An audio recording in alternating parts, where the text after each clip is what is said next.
ମଙ୍ଗଳପୁର ବୋଲି ଗୋଟିଏ ଛୋଟିଆ ଗାଁରେ ଦୁଇଟି ବନ୍ଧୁତାର ପରିବାର ଗଢ଼ି ଉଠିଥିଲା।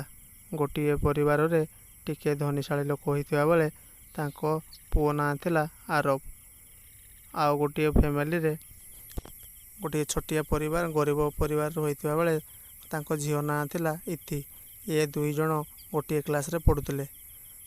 ଇତି ଗାଁ ସ୍କୁଲରେ ପାଠ ପଢ଼ୁଥିବା ସମୟରେ ଆରବ ସହରରେ ଏକ ବଡ଼ ସ୍କୁଲରେ ପାଠ ପଢ଼ୁଥିଲା ଏବଂ ଦୁଇ ଜଣ ମିଶି 10ମ କ୍ଲାସରେ ପରୀକ୍ଷା ଦେଇଥିଲେ। ସେ ଦୁଇ ଜଣ ଗାଁକୁ ଆସି ଖୁବ୍ ଭଲ ଭାବରେ ମିଳାମିଶା କରି ଏକାଠି ଖେଳୁଥିଲେ। ସେହି ସମୟରେ ମିଠୁ ଆସି ଆରବ ଏବଂ ଇତିକୁ କହିଲା, ତମର ମାର୍କ ଆଜି ବାହାରିବ।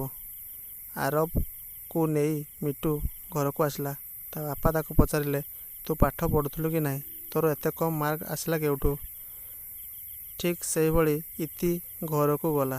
ଇତି ଘରକୁ ଗଲା ସମୟରେ ତାଙ୍କ ସ୍କୁଲ ସାର୍ ଆସି ପବିତ୍ରାକୁ କହୁଥାନ୍ତି, ଇତି ଭଲ ମାର୍କ ରଖିଛି। ଇତିର ମନ ବହୁତ ଖୁସି ଥିଲା। ଆରବ ରାଗି ଯାଇ ବୋର୍ଡ଼ ଅଫିସକୁ ଗଲା। ତା ବାପାଙ୍କୁ ନେଇ କହିଲା, ମୋର ଫାଷ୍ଟ କ୍ଲାସ୍ ମାର୍କ ଦରକାର।